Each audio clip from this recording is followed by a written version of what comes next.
الحمد لله نحمده ونستعينه ونستغفره ونؤمن به ونتوكل عليه ونعوذ بالله من شرور أنفسنا ومن سيئات أعمالنا من يهده الله فلا مضل له ومن يضلله فلا هادي له ونشهد أن لا إله إلا الله وحده لا شريك له ونشهد أن سيدنا وسندنا ومولانا محمدا عبده ورسوله أما بعد فقد قال الله تبارك وتعالى في القرآن المجيد والفرقان الحميد أعوذ بالله من الشيطان الرجيم بسم الله الرحمن الرحيم وعاشروهن بالمعروف فإن كرهتموهن فعسى أن تكرهوا شيئا ويجعل الله فيه خيرا كثيرا صدق اللہ العظیم۔ عزیز ساتھیو، اللہ رب العزت کا بڑا احسان ہوا کہ اللہ تعالیٰ نے ہمیں جمعہ کا یہ دن عطا کیا۔ جیسا کہ آپ حضرات جانتے ہیں، گزشتہ جمعہ اسلام اور عورت کے متعلق باتیں سامنے آئی تھی۔ عورت کو اسلام نے کیا عزت بخشی ہے، اس کے متعلق باتیں آئی، اور اگر شادی کرنا ہو تو عورت کے کون سی صفات کو دیکھنی چاہیے، کون سے صفات کو نہیں دیکھنی چاہیے، یہ تمام باتیں سامنے آئی تھی۔ تو اب اس ازدواجی زندگی کے متعلق اور کچھ باتیں جو اسلام کے اندر ہمیں قرآن کیا سکھاتا ہے اس کے متعلق اور کچھ باتیں ہیں۔ تو سب سے پہلے یہ ہے، قرآن عورت کے بارے میں کہتا ہے ہن لباس لکم وانتم لباس لہن، عورت تمہارا لباس ہے، تم عورت کے لیے لباس ہو۔ اب یہاں پر دیکھا جائے تو قرآن لباس سے کیوں تشبیہ دی ہے، یعنی کپڑے جو ہم پہنتے ہیں اس کو لباس کہا جاتا ہے، تو اس کے ساتھ تشبیہ کیوں دی ہے، اس کے ساتھ کیوں بتایا گیا ہے؟ تو اس کی ایک وجہ یہ ہے کہ جسم سے سب سے زیادہ قریب جو ہوتا ہے وہ کپڑا ہی ہوتا ہے۔ اب کپڑا دیکھیں تو جسم سے کتنا لگا ہوا موجود ہوتا ہے، تو اس لیے انسان کے سب سے زیادہ قریب ہونے کی چیز جسم ہے، اس وجہ سے اس کو لباس کے ذریعے تشبیہ دی ہے۔ دوسری وجہ علماء لکھتے ہیں کہ انسان زیب و زینت اختیار کرتا ہے، خوبصورتی اختیار کرتا ہے، اپنے لیے اچھا دکھنا، لوگوں کے سامنے اچھا دکھنا ہو تو سب سے اچھا لباس پہننے کی کوشش کرتا ہے تاکہ لوگ اس کپڑے کو دیکھ کر اس کی عزت کرنے لگیں۔ تو خوبصورتی جو انسان کو آتی ہے وہ لباس ہی کی وجہ سے آتی ہے۔ اگر اچھا لباس پہنتا ہے تو اندر کا انسان اور خوبصورت دکھنے لگتا ہے،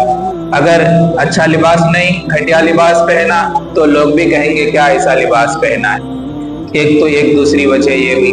تیسری ایک وجہ اور بھی ہے جو علماء فرماتے ہیں کہ جیسے انسان اپنے جسم پر ہونے والے کپڑے کی حفاظت کرتا ہے، اسی طرح وہ اپنے گھر والوں کی بھی حفاظت کرے۔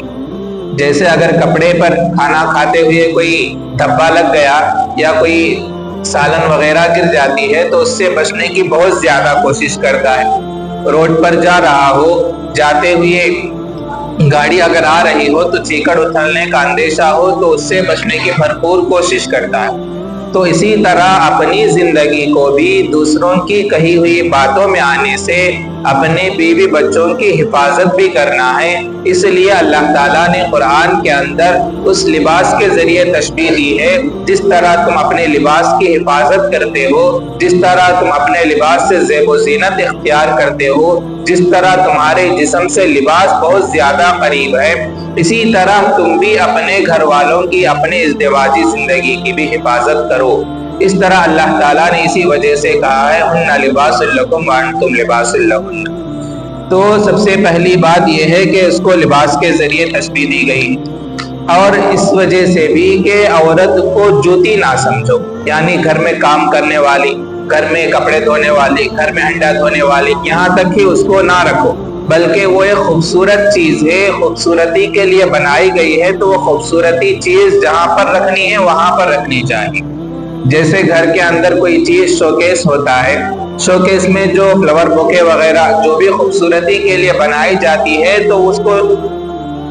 شوکیس کے اندر رکھا جاتا ہے، اسے عام طور پر کہیں پر کرسی پر، کوئی دوسری جگہ پر، کچن وغیرہ میں چھپا کر نہیں رکھتے، کیونکہ وہ خوبصورت چیز ہے تو اس کو دکھانے کے لیے شوکیس اس کی جگہ پر رکھا جاتا ہے۔ تو عورت بھی ایک خوبصورت چیز ہے، جس کو جو جگہ دینا ہے اس کو وہ جگہ پر رکھنا ضروری ہے، اس کو چوتی سمجھنا، اس کو کوئی غلط سلط سمجھنا یہ اچھی بات نہیں ہے۔ تو اب یہ بیوی کو اسی وجہ سے اللہ نے لباس کے ذریعے تشبیہ دی ہے۔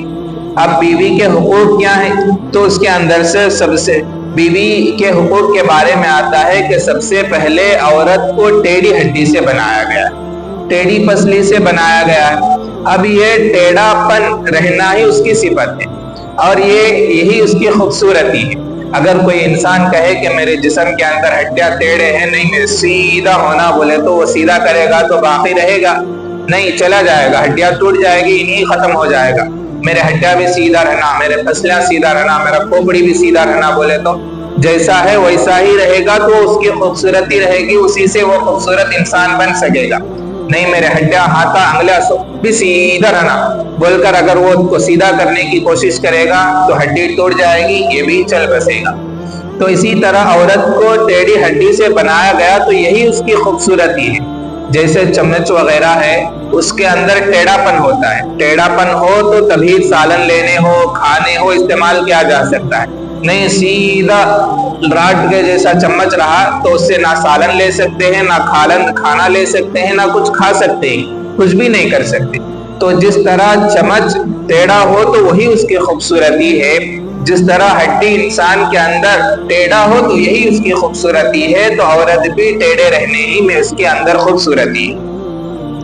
اور دوسری بات یہ ہے کہ عورت غفلت کے اندر رہنا ہی انسان کے لیے اچھا ہے، یعنی عورت اگر غفلت میں رہتی ہے، دنیا کے داری کے بارے میں اتنا جانچ نہیں رکھتی، دنیا کے بارے میں اتنے معلومات نہیں رکھتی، تو یہی اس کی خوبصورتی دوسری خوبصورتی ہوگی۔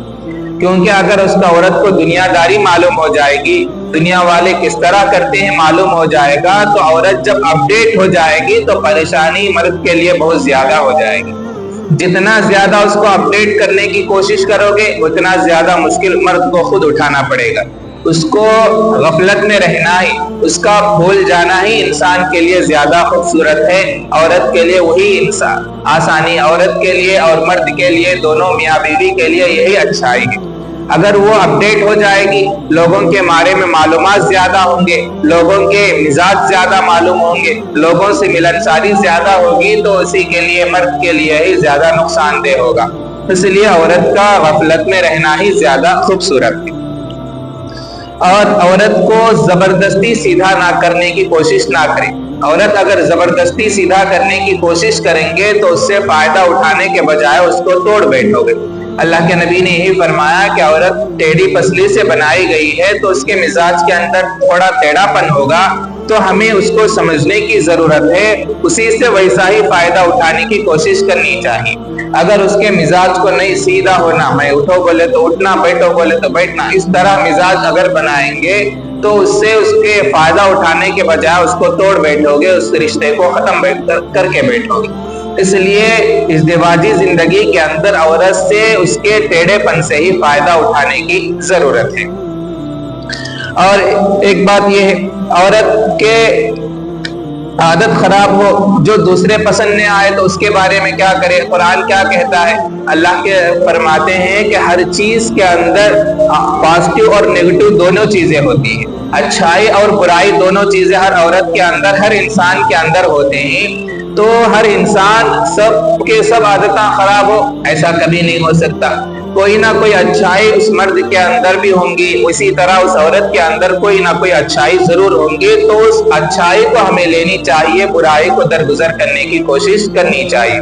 100 کو 100% اچھا ہونا بولے تو کوئی بھی مرد بھی نہیں ملے گا، کوئی عورت بھی نہیں ملے گی، کیونکہ کوئی بھی انسان انبیاء کے سوا کوئی بھی انسان 100 کو 100% نہیں بنا ہے۔ کیونکہ انسان سے خطائیں ہوتی ہیں، انسان کے اندر اچھائی بھی رکھی گئی ہے، اچھائی برائی بھی رکھی گئی ہے۔ 100 کو 100% ہونا بولے تو فرشتے چبانا،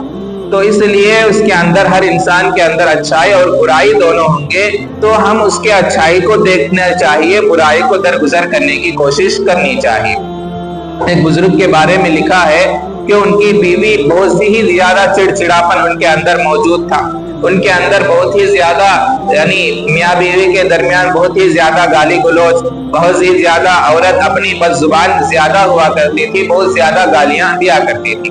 تو کسی صاحب نے ان سے پوچھا کہ حضرت یہ چڑچڑاپن روز کب بھی لڑ لینا، کہیں طلاق دے کو چھوڑ لے جانا، کہیں کہ بولا روز کا روز، اس طرح انہوں نے کہا۔ تو حضرت نے کہا کہ بھائی اس کے اندر 90 جتنے بھی عورت کے اندر خرابیاں ہونا ہے، سب کے سب خرابیاں اس کے اندر موجود ہیں، لیکن ایک اچھائی ہے جس کی وجہ سے میں اسے اپنے پاس رکھ رہا ہوں۔ تو انہوں نے پوچھا کہ کیا ہے حضرت وہ اتنی اچھی عادت جس کی وجہ سے 90 عادتوں کو، بری عادتوں کو برداشت کرنا پڑتا ہے؟ تو وہ بزرگ نے فرمایا کہ اگر میں ابھی کا ابھی لے جا کر مجھے جیل میں ڈال دیا جائے، اگر مجھے 100 سال کے اندر بھی جیل کے اندر ڈال دیا جائے، تو یہ عورت اپنے جگہ سے ٹس سے مس نہیں ہوگی، کسی دوسرے مرد کی طرف مائل نہیں ہوگی۔ اس کی ایک عادت ایسی ہے جو دوسرے مرد کو نہیں دیکھتی ہے، دوسرے مرد کی طرف بات نہیں کرتی ہے، دوسرے مرد کے جانب نہیں جاتی ہے۔ اس ایک عادت کی وجہ سے میں 90 برائیوں کو بھی درگزر کرتا ہوں۔ آج کے زمانے میں ہر مرد کو یہی صفت ہونی چاہیے، یہی عورت کے اندر یہ صفت اگر عورت کو مل جاتی ہے، ایسی عورت کسی مرد کو مل جاتی ہے، تو اس کے اندر چاہے کتنی بھی برائیاں ہوں اس کو برداشت کرنے بہت ہی زیادہ ضرورت ہے، کیونکہ ایسی عورت نہیں ملتی۔ آج کے زمانے میں تھوڑا سا اگر پریشانی آئی تو دوسرا مرد اس عورت کو پھسلانے کی کوشش کرتا ہے کہ کسی بھی طرح اس کو، مرد سے اسے نفرت دلاؤ، اس سے طلاق دلا دوں اور میں اس کی جگہ پر چلا جاؤں، اور میں اس کے لیے غلط طریقہ اختیار کروں، غلط تعلقات اس سے پیدا کروں۔ تو اس لیے انسان کو اگر ایسی عورت ملتی ہے تو اس پر صبر ہی کرنا بہت ہی زیادہ ضروری ہے۔ تو اس لیے عورت کے اندر اگر عادتیں خراب ہوں، چاہے کتنی بھی بری عادتیں ہوں، اگر اس کے اندر ایک بھی اچھی عادت ہو تو اس عادت کو دیکھ کر باقی عادتوں کو درگزر کر دینے کی ضرورت ہے۔ اور بیوی کے حقوق کیا ہیں؟ تو فرماتے ہیں کہ بیوی کے حقوق سب سے پہلے یہ ہے کہ اس کے لیے گھر کا الگ انتظام کرنے کی ضرورت ہے۔ اب گھر کے اندر بھی 3 قسم ہیں۔ مرد کے کمائی کے حساب سے وہ ذمہ داری بنتی ہے۔ اگر مرد کے پاس اچھی کمائی ہے تو اس کے واسطے اچھا الگ کمرہ، اچھا الگ گھر ہونی چاہیے، ایسا گھر جس کے اندر سب سہولتیں اس کے لیے موجود ہو، یعنی وہ گھر سلاب بھی ہو، اس کے اندر جو بھی ضروریات ہیں، پنکھا، لائٹ وغیرہ جو بھی ہے وہ بھی ہو، رنگ و زینت کی بھی چیزیں اختیار رکھی ہو، جتنی بھی چیزیں آسائش آرام کے واسطے ضرورت ہے، وہ تمام چیزیں اس کے لیے موجود ہونا ضروری ہوتا ہے، کیونکہ اس کی کمائی اسی حساب سے ہو۔ اگر اس کی کمائی کم ہے تو اس حساب سے ریکا شیڈ ہے تو اس طرح کا بھی چلتا ہے، اگر اس سے بھی کم ہے تو اس کے لیے جھوپڑی ہو۔ تو مرد کی کمائی جیسے ہوگی ویسے ہی عورت کے لیے اس کا گھر کا الگ انتظام کرنا ضروری بنتا ہے، اس کے لیے آسائش آرام کا اختیار کرنے کے لیے، جس کے اندر وہ آرام کے ساتھ کھلے آرام کے ساتھ رہ سکے، جس کے اوپر کسی کا ٹینشن نہ ہو، کسی کا بوجھ نہ ہو، ایسے گھر کا انتظام کرنا مرد کے لیے ضروری بنتا ہے، یہ بیوی کا حق ہے۔ دوسرا، بیوی کے لیے جیب خرچ دینا، یعنی اس کا پاکٹ منی دینا، یہ دوسری ضرورت ہے۔ اس کے لیے جتنی ضرورت ہو، یعنی ایسا خرچ جو وہ اپنے پرسنل خرچ میں استعمال کر سکتی ہو، یعنی جیسے کہ حضرت اللہ کے نبی صلی اللہ علیہ وسلم کے بیویوں میں سے ایک بیوی نے اللہ کے نبی سے شکایت کی کہ اللہ کے نبی میرے پاس جیب کا خرچ ہے، میرے ماں باپ نافرمان ہیں یعنی کافر ہیں، تو کیا میں پیسے ان کے لیے مدد کر سکتی ہوں؟ تو اللہ کے نبی نے فرمایا ضرور ان کی مدد کر دیا کرو۔ یہ اپنے پاکٹ منی سے وہ ان کے لیے مدد کر دیا کرتی تھی۔ تو یہاں پر دیکھیں تو اگر کوئی بیوی کو جب انسان خرچ دیتا ہے تو وہ اپنی ذاتی ضرورت میں خرچ کرے، چاہے وہ اپنے بھائی کو دے یا اپنے ماں باپ کو دینا سمجھتی ہے دے، یا اس کے اندر کسی کا بھی روک نہ ہو، یعنی شوہر کا بھی روک نہیں ہونی چاہیے۔ تو ایسا خرچ یا اپنے لیے جو پرسنل چیزیں عورت خریدنا چاہتی ہے وہ آسانی کے ساتھ خرید سکے۔ اب یہ خرچ کتنا دینا ہے وہ شوہر کی ذمہ داری ہے کہ اس کی کمائی کے حساب سے جتنا دینا چاہتا ہے، 500 دے، 1000 دے، 1500، 2000، اس کی کمائی جیسی ہے اس حساب سے اس کو پاکٹ خرچ دینی چاہیے، جس کو وہ کھلے طور پر کسی کے بھی آبجیکشن رکھے بغیر وہ آسانی سے استعمال کر سکے، کسی کا بھی روک ٹوک اس پیسوں کے اندر نہیں ہونی چاہیے، ایسا وہ خرچ کر سکے۔ تو دوسرا حق یہ ہے کہ اس کا جیب خرچ دیا جائے،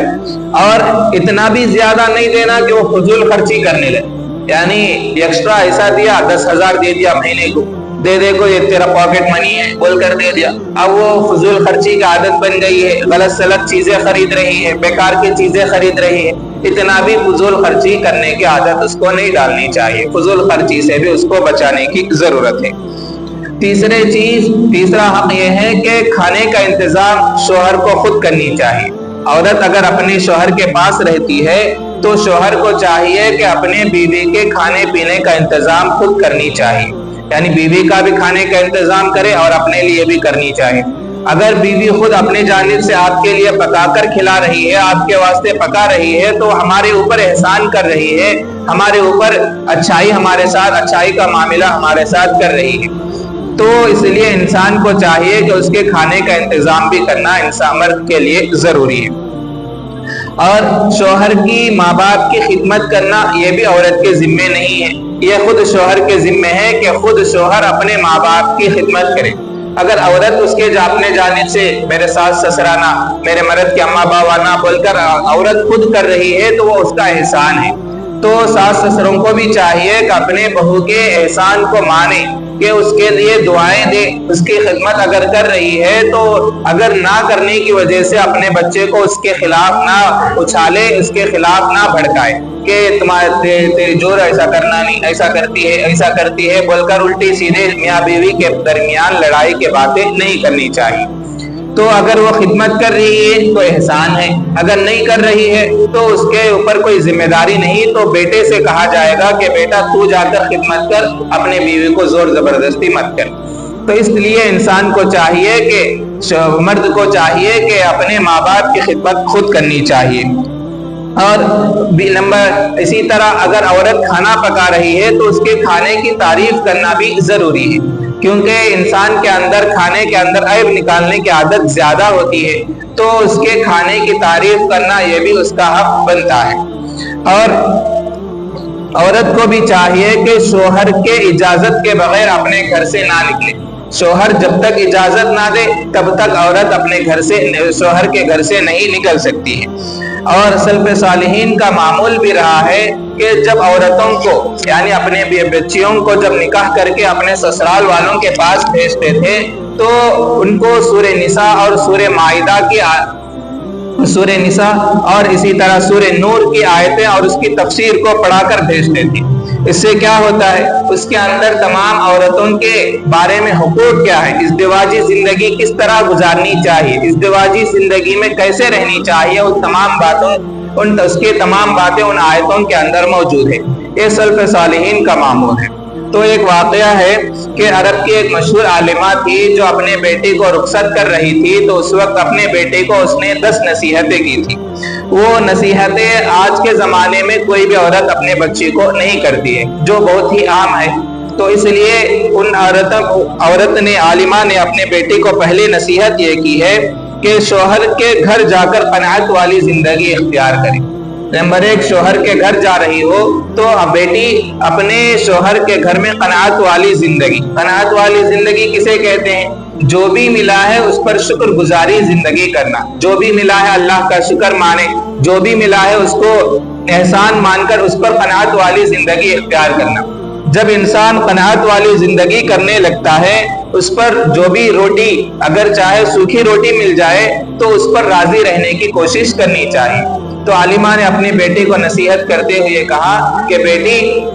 قناعت والی زندگی اختیار کرو، جو بھی سوکھی روٹی ملتی ہے اس پر قناعت اختیار کر لو، اس پر راضی ہو جاؤ۔ جو چیز زبردستی سے، جو چیز اس کو تکلیف دے کر شوہر کو تکلیف دے کر جو چیزیں حاصل کی جاتی ہے، وہ چیز اس کے رضامندی سے جو چیز حاصل ہوتی ہے وہ بہت ہی زیادہ بہتر ہے۔ یعنی شوہر اگر انسان